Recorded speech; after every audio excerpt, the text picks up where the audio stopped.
Salam alaikum. Chers élèves, aujourd'hui on va voir le cours de l'unité de production, c'est-à-dire filière sciences d'ingénieur. On va entamer la fonction convertir à la suite des autres fonctions qu'on a déjà vues. Notre cours, c'est l'élaboration des pièces brutes, niveau deuxième STM. Notre cours, elle est en deux parties. La première partie concerne le moulage. On va voir le moulage en sable, moulage en coquille, moulage par injection, et à la fin, on va déterminer le brut capable. La deuxième partie, on va la consacrer au formage. Dans le formage, on va voir l'estampage, le matrissage, le filage, le laminage, le pliage, l'emboutissage, le découpage, le poinçonnage et à la fin, le frittage. Donc, tous ces procédés d'usinage, c'est pour élaborer des pièces brutes. Pour ceci, voici notre situation problème. Toute pièce mécanique est obtenue par un procédé d'élaboration de pièces brutes, puis finie par un procédé d'usinage. Ces procédés sont nombreux et dépendent étroitement des matériaux et de la forme de la pièce. Voyons un peu notre système. Donc notre système support, c'est lève-barrière qui se compose de plusieurs pièces. Donc parmi ces pièces, on a des pièces de forme prismatique. Par exemple, cette pièce-là, on va la trouver ici, à ce niveau-là. On a des pièces de forme cylindrique qu'on va voir ici, c'est-à-dire un axe. Et on a le carter qu'on le voit à ce niveau-là. Et on a là une pièce en tôle pliée bien sûr. Donc ce procédé d'usinage, on va le voir parmi les procédés de déformation ou bien de formage. Et la dernière, c'est un moyeu support. Donc ces pièces-là, elles sont pour les monter dans ce système. Il y a des pièces qui vont être utilisées à l'état brut, mais rarement utilisées. La plupart des pièces, elles vont subir un usinage. Donc pour que ces pièces subissent un usinage, après obtention de brut, on passe à l'usinage. La question qu'on se pose, c'est avec quel procédé ces pièces sont élaborées et usinées. D'où on doit déterminer l'élaboration de ces pièces. C'est-à-dire, pour usiner ces pièces, on a besoin de brut de ces pièces-là. La deuxième question, quels sont les outillages associés au procédé choisi? Exemple. Ce n'est pas un exemple, mais pour déterminer le brut capable, on a choisi l'exemple d'un contrat de phase, c'est-à-dire pour rédiger un contrat de phase, vous devez par exemple compléter la cartouche ou bien l'identité du contrat. On doit mettre le numéro de phase, l'ensemble, l'élément, la machine, la matière et le brut. C'est-à-dire, dans cette case de brut, on doit mentionner comment on a obtenu ce brut-là. Est-ce que c'est par déformation? Est-ce que c'est par moulage? Donc, c'est ce qu'on va voir par la suite. Donc ici, on a un tableau qui montre, ou bien qui définit les pièces brutes, les pièces finies, et comment on a obtenu ces pièces-là. Prenons par exemple la première pièce, une pièce cylindrique usinée. Pour réaliser cette pièce-là, on a besoin de brut pour la réaliser. Donc le brut, comment on va l'utiliser? Comment on va l'obtenir par exemple? On va l'obtenir à partir de laminage, c'est-à-dire qu'on va voir par la suite, c'est un procédé d'obtention de brut. On prend par exemple le carter, donc puisque cette pièce, pour réaliser par exemple cette pièce-là, on ne peut pas faire toutes les opérations ou bien toutes les formes par usinage. On aura une perte de matière, beaucoup de temps consacré à l'usinage, et comme vous le savez que la production, on a deux facteurs essentiels. Ce sont le facteur temps et qualité. Donc le facteur temps, il est très essentiel. Si on consacre beaucoup de temps à l'usinage, on n'arrive pas, c'est-à-dire on n'arrive pas à respecter cette condition-là. D'où on va pour produire cette pièce-là, on doit procéder par un moulage, c'est-à-dire une forme qui vient du moulage à laquelle on va faire subir des usinages pour réaliser les formes qui vont être fonctionnelles. Pour la pour cette pièce-là qui est la bielle, donc toutes ces pièces-là, elles font partie de notre système. Pour cette pièce qui est bielle, on ne peut pas l'obtenir aussi entièrement par usinage, vu le filage c'est-à-dire des fibres. Pour qu'elles soient résistantes, on doit l'obtenir par déformation, qu'on va voir par la suite. Et la dernière pièce, comme vous le voyez bien sûr, c'est une tôle. Donc, c'est une tôle pliée sur laquelle on a réalisé des trous. Donc, le brut pour réaliser cette pièce-là, c'est de la tôle. Entamons maintenant la première partie qui est le moulage. Le moulage, on va voir le moulage en sable, le moulage en coquille, le moulage par injection, et à la fin, on essaie de déterminer le brut capable. La fonderie. Donc on va donner le principe de la fonderie.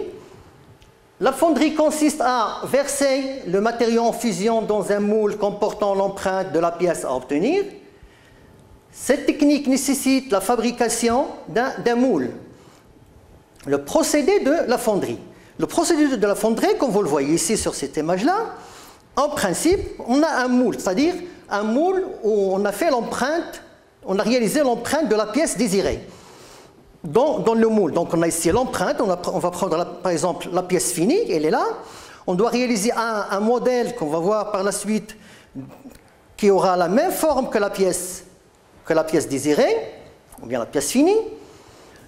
Dans ce moule, on doit réaliser l'empreinte, c'est-à-dire là, vous le voyez que pour réaliser l'empreinte, on a divisé le moule en deux parties, c'est-à-dire demi-empreinte. On ferme le moule, on fait couler le métal en fusion. Bien sûr, pour couler le métal, il doit être en fusion. Qu'est-ce que ça veut dire en fusion? Ça veut dire que chaque métal a son point de fusion. Par exemple, les alliages, ils ont un point de fusion, c'est-à-dire moins élevé que les alliages d'aluminium ou bien de cuivre. Ils ont un point de fusion moins élevé que les autres alliages, c'est-à-dire que les autres métaux tels que l'acier et la fonte. Donc, une fois qu'on coule le métal en fusion, on a un temps de refroidissement. Après que la pièce est refroidie, ou bien que le métal est refroidi, on ouvre le moule et on éjecte notre pièce, on a notre pièce finie. Et ce ciseau-là vous montre que c'est une opération du bavérage qu'on va voir tout à l'heure. Donc, les trois techniques de moulage, telles que le moulage en sable, le moulage métallique, le moulage sous pression. Pour le moulage, on va commencer par le moulage en sable. Comme vous le voyez ici, on a un moule complet, c'est-à-dire qu'il se compose de deux châssis. Donc, tout à l'heure, on va voir ces châssis-là. Donc, le premier châssis, ça s'appelle un châssis supérieur. Le deuxième, c'est le châssis inférieur. À l'intérieur, il y a le sable. Et à l'intérieur du sable, comme on ne le voit pas, c'est-à-dire ce qu'on a vu auparavant, là, c'est-à-dire, vous allez voir l'empreinte. À l'intérieur du sable, on a l'empreinte. D'accord? Donc, on va faire couler ce métal liquide dans l'empreinte, on va laisser refroidir, on ouvre le moule et on aura notre pièce. Le moulage en métal, le moulage au moule métallique, c'est le même principe. On a un moule, mais maintenant le moule n'est pas en sable, il est en métal. Sur le moule, on va réaliser, c'est-à-dire l'empreinte. Cette empreinte, on va la faire soit par usinage, c'est-à-dire soit par l'usinage traditionnel, soit à l'aide des usinages, c'est-à-dire à commande numérique. On ferme notre moule, on fait couler la même chose, le métal en fusion. On attend un temps de refroidissement, on ouvre le moule et on éjecte notre pièce. Pour le moulage sous pression, on a ici un schéma qui montre le principe du moulage. C'est-à-dire, comme vous le voyez, toujours on a besoin d'un moule. Le moule il est à ce niveau-là. Donc, il se compose en général, le moule, il est toujours généralement en deux parties. Pourquoi? Pour pouvoir extraire notre pièce. Donc là, notre métal, c'est le plastique, ou bien notre matière, c'est le plastique. C'est-à-dire, on va charger ici la matière première, qui va passer dans un cheminement avec des résistances de chauffage pour avoir le métal en fusion. Et après, on a des moteurs qui vont pousser, c'est-à-dire qui vont injecter. C'est pour cela qu'on a dit que c'est un moulage sous pression par injection. Par injection, c'est-à-dire on va injecter le métal en fusion dans le moule. Après refroidissement, vous voyez ici un système de vérin qui va tirer sur cette partie de moule pour ouvrir le moule. Et à ce moment-là, on éjecte notre pièce. Revenons maintenant au moulage en sable. Il consiste à réaliser l'empreinte dans un sable. Donc le sable, c'est ce que vous voyez ici. Donc ça, c'est le sable argileux-siliceux. Pourquoi argileux-siliceux? Pour que les grains de sable puissent se coller entre eux pour que l'empreinte, ou bien les formes dans l'empreinte ne se détériorent pas au moment de démoulage. Ou bien au moment de l'enlèvement, c'est pas de démoulage, au moment lorsqu'on veut enlever l'empreinte du moule. Donc je répète, il consiste à réaliser l'empreinte dans un sable argileux-siliceux à l'aide d'un modèle ayant la forme de la pièce. Donc là, on a mis quelques exemples de modèles, c'est-à-dire des formes que vous voyez ici. C'est-à-dire là, on peut réaliser trois pièces. Un moule, il est constitué de moins de deux parties. C'est-à-dire, à les deux parties, c'est ce qu'on voit ici. Ce sont les deux châssis. Un châssis supérieur, par exemple, et un châssis supérieur. Et là, c'est les bras de manutention des deux châssis. Dont la surface commune est appelée plan de joint. Donc là, c'est une partie très essentielle, le plan de joint. C'est-à-dire, lorsqu'on va fermer le moule, qui dit fermer le moule, dit mettre les deux châssis en contact l'un sur l'autre. Donc la surface de contact ou bien la surface de joint, ça s'appelle le plan de joint. On aura besoin lorsqu'on va déterminer notre brut capable. Le moule est tassé autour du modèle. Bien sûr, au départ, on met en place le modèle dans un cadre métallique. Le cadre métallique, c'est le châssis vide, on l'appelle cadre métallique. Des membrans matérialisent les trous des vents. Les membrans, on voit ici un membrane, c'est-à-dire on aura en général 2 à 3 membranes. Qu'est-ce que c'est que les membranes? Ce sont des trous. Des trous par lesquels il y a un qu'on va l'utiliser pour la coulée et un ou deux autres qui vont être utilisés pour l'évacuation des gaz. C'est-à-dire on les appelle les trous des vents. Donc des membrans matérialisent les trous des vents.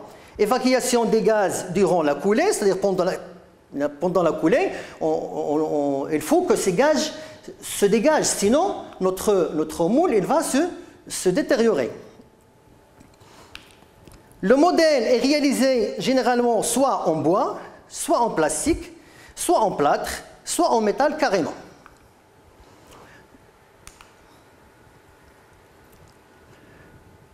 Donc là, on va voir les deux châssis. Châssis supérieur. Donc là, on voit les châssis vides. C'est-à-dire, il n'y a ni sable, ni modèle. Là, c'est le modèle, plutôt le noyau. Donc, à quoi sert ce noyau? Si une pièce présente une forme, c'est-à-dire un alésage ou bien un trou à l'intérieur. Pour obtenir ce trou, on a besoin de ce noyau pendant le moulage. On va le voir par la suite. On va prendre un exemple. On a une pièce à réaliser de cette forme-là. Donc cette pièce-là, elle présente un trou dont on a parlé tout à l'heure. Donc elle a des formes planes, des formes cylindriques, et des formes cylindriques extérieures, des formes cylindriques intérieures, telles que ce trou-là. Donc pour réaliser cette pièce-là, c'est difficile de la réaliser entièrement en usinage. Comme on l'a évoqué tout à l'heure, c'est une perte de temps, perte de matière. Qui dit perte de temps pour perte de matière, c'est-à-dire le prix, ça va être très élevé. Donc, pour réaliser cette pièce-là, on doit préparer tout d'abord le modèle. Le modèle qu'on a dit tout à l'heure, il faut le préparer soit en bois, soit en métal, soit en plâtre. Généralement, on le prépare en bois. Donc, pour le modèle, c'est-à-dire avant de réaliser le modèle, il faut choisir ce qu'on appelle un plan de joint. Donc là, c'est notre plan de joint. Notre plan de joint, généralement, on le choisit comme plan de symétrie. Je dis bien généralement, parce qu'il y a des pièces qui ont des formes, c'est-à-dire des formes quelconques.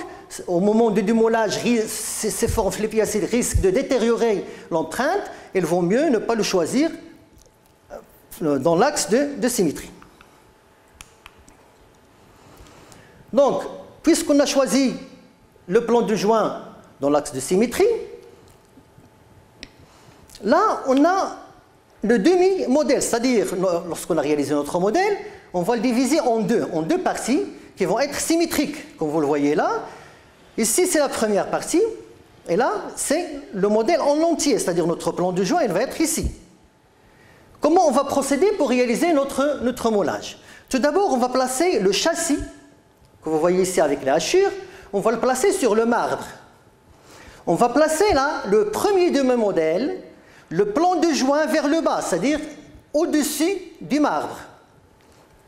Et après, on verse le sable, c'est-à-dire on presse le sable, c'est-à-dire pour qu'elle atteigne toutes les formes intérieures, c'est-à-dire extérieures de la pièce. Après, on va retourner, on va prendre ce châssis et on va le retourner, c'est-à-dire cette surface-là, elle va être sur le marbre. Donc c'est ce qu'on va voir par la suite. Voilà. Donc la surface qui était tout à l'heure en haut, elle est maintenant en bas. Pourquoi? Pour extraire notre premier demi-modèle. Donc là, pour extraire notre premier demi-modèle, on a mis au-dessus le deuxième demi-modèle pour l'extraction. Et la même opération pour notre châssis. On va placer le châssis supérieur, c'est-à-dire au-dessus, c'est-à-dire pour mettre en place, on va voir ici, on va le voir ici, non, on va le voir plutôt, revenons ici. Donc, c'est-à-dire, là, on a placé le premier demi-modèle ici. On va faire retourner la pièce pour placer le deuxième demi-modèle. On a placé le deuxième demi-modèle au-dessus du premier. Notre plan de joint, elle est là. La même chose, on place les mandrins ici, ce qui vont nous permettre de laisser des trous. Donc ces mandrins, c'est-à-dire un va servir de trou de coulée et les autres vont servir de trou d'évent. Donc les trous d'évent, on va essayer de les mettre au-dessus de la pièce et le trou de coulée, bien sûr, va être décalé de la pièce pour qu'on aura ici c'est-à-dire le canal de coulée du métal. Après, on doit extraire maintenant notre modèle. Voilà.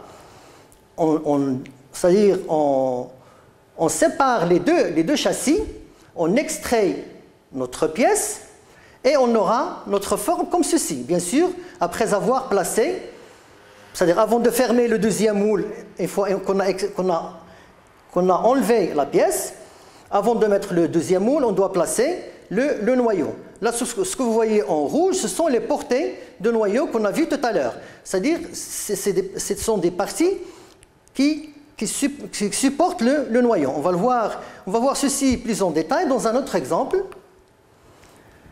Donc là, on a une pièce à réaliser qui présente la même chose, un trou à l'intérieur. Notre modèle, il est comme ceci, c'est-à-dire, là, vous voyez, dans le modèle, ou bien la réalisation du modèle, on doit réaliser ce qu'on appelle les portées de noyau. Elles sont des autres côtés de la pièce. Donc ces portées de noyau, elles vont servir pour le positionnement du noyau dans le moule. Donc là, c'est le premier châssis, c'est-à-dire on a mis la même, c'est-à-dire on a procédé comme auparavant. On a mis le deuxième, on a divisé notre empreinte, on a bien en deux parties, notre modèle plutôt en deux parties. Le premier demi-modèle, il nous a donné cette empreinte-là. La deuxième empreinte. Donc là, on a les deux châssis avec les empreintes dans le sable. On doit placer le noyau. Là, c'est le porté des noyaux. On place le noyau et on ferme notre moule. À ce moment-là, on doit avoir normalement les trous de coulée, les trous des vents. On verse le métal et à la fin, on extrait notre pièce et on détruit le sable et le noyau. Donc maintenant, on arrive au moulage, au moule métallique permanent, coulé en coquille par gravité. Coulé en coquille par gravité, comme on a dit tout à l'heure, c'est le même principe. On a besoin d'un moule, mais cette fois-ci, le moule n'est pas en sable, il est en métal, dans lequel on a réalisé l'empreinte de la pièce à obtenir. L'empreinte est réalisée par usinage traditionnel. Ça veut dire traditionnel, c'est-à-dire soit sur le tour, soit sur la fraiseuse, soit sur la laiseuse, perceuse, etc. C'est-à-dire les machines conventionnelles, ou par électro-érosion. Pourquoi on a fait recours à l'usinage par électro-érosion? Parce qu'il y a des formes qu'on n'arrive pas à réaliser par usinage. Avant, on était obligé de les définir à la main, c'est-à-dire par des artisans. Mais maintenant, avec l'évolution de la technologie, on peut réaliser ces formes soit par électro-érosion, soit par jet d'eau, etc. Donc, le métal en fusion, on a dit l'empreinte est réalisée par un usinage traditionnel ou par une électro-érosion, et le métal en fusion la remplit par l'action de l'apesanteur, bien sûr. La surface de l'empreinte en contact avec le métal en fusion est enduite d'un poutillage qui permet quoi? Si on n'enduit pas la surface de l'empreinte, lorsqu'on veut, c'est-à-dire extraire notre pièce, il peut être collé sur le moule. C'est pour cela qu'il faut l'enduire par ce poutillage, ce produit, pour qu'il ne se colle pas. De faciliter le démoulage de la pièce, de protéger le moule, d'isoler thermiquement le métal coulé dans des parois plutôt du moule. On arrive maintenant au moulage sous pression. C'est le schéma qu'on a vu tout à l'heure. L'injection, c'est une technique de moulage sous pression de matière plastique en fusion. Donc là, c'est la matière plastique. Donc vous le voyez, la matière plastique, c'est-à-dire brute, elle est généralement sous forme de petits grains. Là, on ne voit plus les petits grains parce qu'elle est maintenant à ce stade-là, elle est en fusion et elle est injectée. Donc cette technique nécessite la mise en œuvre de machines d'injection sophistiquées. Une fois arrivé c'est-à-dire le moule, après refroidissement, on ouvre le moule et on aura notre pièce. Application maintenant de brut capable. On a une pièce finie, c'est-à-dire une pièce simple qui présente deux épaulements. Et comme vous le voyez, pour voir quelles sont les surfaces à usiner, on va les repérer à partir de leur intervalle de tolérance. Donc, l'élaboration des dessins de brut capable. Ajouter une surépaisseur. Il est nécessaire de prévoir de la matière en surplus par rapport à la cote finie, c'est-à-dire ajouter des surépaisseurs. Donc, on va voir comment on va réaliser ce brut capable, désigné par FI les surfaces planes, DI surface cylindrique, CE surface conique et AI les surfaces filetées. C'est ce surplus de matière qu'on appelle surépaisseur d'usinage est appelé surépaisseur d'usinage 3 à 12 mm pour les moulages en fonte et en acier, de 1 à 6 mm. Donc là, comme vous voyez, là c'est notre pièce finie. Ces surépaisseurs, pour les mettre sur la pièce, on va les trouver comme à ce niveau-là. Donc là, vous avez les surépaisseurs sur toutes les surfaces de la pièce. Pourquoi? Parce qu'on va usiner toutes ces surfaces-là. Les surfaces qui ne vont pas être usinées, elles vont être mentionnées par des lettres B, c'est-à-dire elles vont rester brutes. Et bien sûr, on doit présenter ce qu'on appelle des arrondis et le joint, le plan de joint et les dépouilles. Les dépouilles, elles servent pour le démoulage. Pour démouler la pièce, on a besoin de ces dépouilles-là pour ne pas détériorer les formes du modèle, bien les formes pour ne pas détériorer les formes vives dans l'empreinte.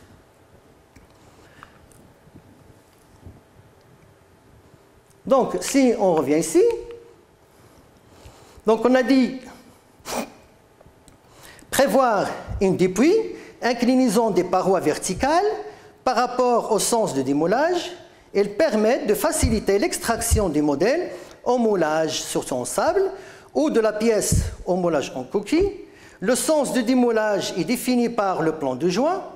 Arrondir le rayon variable qui permet d'éviter les tensions internes et de faciliter le démontage, et prévoir un avant-trou provenant du moulage en utilisant un noyau comme on l'a vu auparavant, pour les pièces possédant bien sûr des trous. Donc on va s'arrêter ici. On a fini avec la partie, c'est-à-dire élaboration de brut.